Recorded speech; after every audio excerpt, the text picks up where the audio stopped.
ক্ষুদিরাম অনুশীলন কেন্দ্রে স্ট্রং রুমের বাইরে ধুন্ধুমার কাণ্ড। তৃণমূল বিজেপি মুখোমুখি হতেই তৈরি হলো তীব্র সংঘাত। স্ট্রং রুমে বহিরাগত ঢোকানো হয়েছে বলে অভিযোগ তুলে অবস্থানে বসলেন তৃণমূল প্রার্থীরা।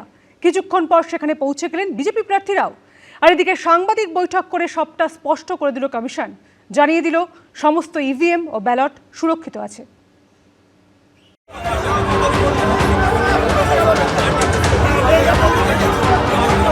বিধানসভা ভোট মিটেছে মোটের ওপর শান্তিতে, কিন্তু ভোট গণনার 3 দিন আগে স্ট্রংরুমের বাইরে তৈরি হলো ধুন্ধুমার পরিস্থিতি। ক্ষুদিরাম অনুশীলন কেন্দ্রে স্ট্রংরুমের সামনে অবস্থানে বসলেন তৃণমূল প্রার্থী কুণাল ঘোষ এবং শশী পাঁজা। শাখাওয়াত মেমোরিয়াল গার্লস স্কুলে পৌঁছে গেলেন খোদ মমতা বন্দ্যোপাধ্যায়। এই মুহূর্তে ক্ষুদিরাম অনুশীলন কেন্দ্রের বাইরে ব্যাপক উত্তেজনা তৈরি হয়েছে। দেখতে পাওয়া যাচ্ছে যে প্রচুর পরিমাণে সেন্ট্রাল ফোর্স অর্থাৎ কেন্দ্রীয় বাহিনী পরিস্থিতি এখানে নিয়ন্ত্রণে আনার চেষ্টা করছে। বিরাট পুলিশ ফোর্সও এখানে রয়েছে। বৃহস্পতিবার তৃণমূলের তরফে এই ভিডিও প্রকাশ করে চাঞ্চল্যকর অভিযোগ তোলা হয়। প্রকাশ্য দিবালোকে গণতন্ত্রের হত্যা পোস্টে লেখা হয়, সিসিটিভি ফুটেজে বেআব্রু হয়ে যাচ্ছে কিভাবে বিজেপি নির্বাচন কমিশনের সঙ্গে যোগসাজশ করে কোনো দলের প্রতিনিধি ছাড়াই ব্যালট বাক্স খুলছে। এরপরই ক্ষুদিরাম অনুশীলন কেন্দ্রের বাইরে অবস্থানে বসেন কুণাল ঘোষ, শশী পাঁজারা। এখানেই রাখা হয়েছে উত্তর কলকাতার 7টি বিধানসভা কেন্দ্রের ইভিএম। ভোর রাত্রিরে সমস্ত ইভিএম গুলো নিয়ে সেই সিল্ড ইভিএম গুলোকে ভরে দেওয়া হয়েছে। স্ট্রং রুমে তালা মারা হয়েছে, সিল করা হয়েছে পলিটিক্যাল পার্টিস। সেইটা আজকে খোলা হলো কেন, যখন পলিটিক্যাল পার্টি সেখানে নেই? আর কারা প্রবেশ করলেন, কি কাজ হচ্ছে সেইটা আমরা ব্যালটগুলো প্রত্যেকে কোন ব্যালট কোথায় যাচ্ছে, কেন যাচ্ছে, কেন আমরা প্রার্থী যাদের ইভিএমটা ওই স্ট্রং রুমে ঢুকে রয়েছে, আমাদের পূর্ণ অধিকার আছে এটা জানার। যদিও তৃণমূলের এই অভিযোগ পুরোপুরি খারিজ করে দিয়েছে নির্বাচন কমিশন। আজকে আমাদের একটা স্ট্যাটুটরি প্রসেস আছে, সেখানে সেগ্রিগেশন অফ পোস্টাল ব্যালট করতে হয়। ক্ষুদিরাম অনুশীলনে 7খানা এসি স্ট্রং রুম আছে আর একটা পোস্টাল ব্যালটের স্ট্রং রুম আছে।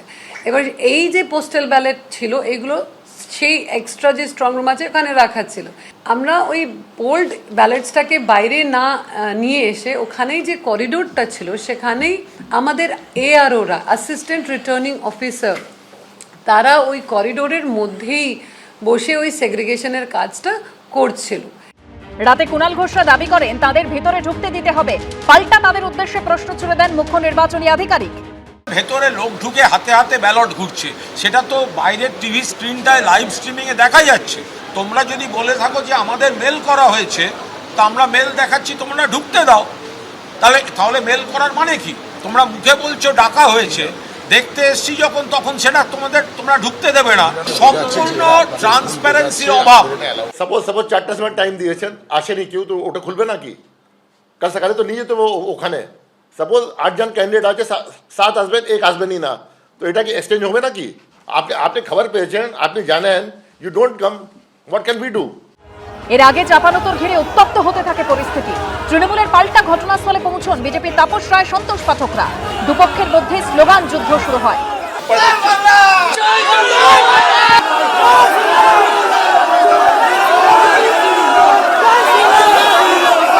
পুলিশের সঙ্গেও তুমুল বাদানুবাদ বেঁধে যায় বিজেপি প্রার্থীদের। বিজেপি প্রার্থী তাপস রায় এবং সন্তোষ পাঠক তারা এখানে এসছেন ক্ষুদিরাম অনুশীলন কেন্দ্রে স্ট্রং রুমের সামনে, এবং তাদের দাবি যে এখানে তৃণমূল কংগ্রেস জটলা করেছে। তৃণমূল প্রার্থী আর এজেন্ট ছাড়া কারুর থাকার অনুমতি নেই, কিন্তু তা সত্ত্বেও তৃণমূলের কর্মীরা এখানে জটলা করেছে, এবং সেই নিয়ে পুলিশের সঙ্গে রীতিমতন বাদ বিতণ্ডা চলল দুই বিজেপি প্রার্থীর। দীর্ঘক্ষণ পর ক্ষুদিরাম অনুশীলন কেন্দ্রের বাইরে থেকে অবস্থান তোলেন তৃণমূল প্রার্থীরা। ইসি এগ্রি করেছে, পুলিশ এগ্রি করেছে, সেন্ট্রাল ফোর্স এগ্রি করেছে।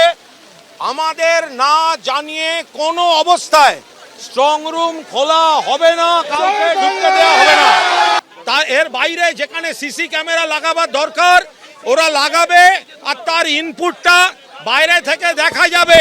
আমরা এসেছিলাম যে এখানে কোনো রাজনৈতিক দলের কোনো কিছু করার উদ্দেশ্য আছে কিনা সেটার জন্য এখানে এসেছিলাম। এইখানে তো যারা এখানে ছিল তারা যে হাউলিং করছিল, স্লোগান শাউটিং করছিল, সেটা করা যায় না। ইভেন আপনারা দেখবেন কাউন্টিংয়ের দিনও আকাশবাণীর ওদিকে থাকবে আর গঙ্গার দিকে থাকবে। তা এইখানে তারা এখানে এসে জমায়েত করলো কি করে, শাউটিং করছে কেন, আপনারা অ্যালাউ করছেন কেন? এটা আমার কলকাতা পুলিশকে আমি বললাম। নির্বাচন কমিশনের তরফে স্পষ্ট জানানো হয় ইভিএম সহ সমস্ত স্ট্রং রুম নিরাপদে সুরক্ষিত ও সিল করা হয়েছে। কোনো unnecessary unknown person has not entered there, no ill motive was there, nothing is there to prove that anything other than the statute, other than the election rules has been done. Bhabanipur বিধানসভা কেন্দ্রের EVM যেখানে রাখা থাকে সেই শাখাবাদ মেমোরিয়ালে বৃহস্পতিবার সন্ধ্যায় পৌঁছন মমতা বন্দ্যোপাধ্যায়। গভীর রাত অবধি সেখানে থাকেন তিনি, তারপর বেরোন। সৌমিত্র রায়, ব্রতদীপ ভট্টাচার্য, রুমা পালের রিপোর্ট, এবিপি আনন্দ। এবিপি আনন্দ, এগিয়ে থাকে, এগিয়ে রাখে।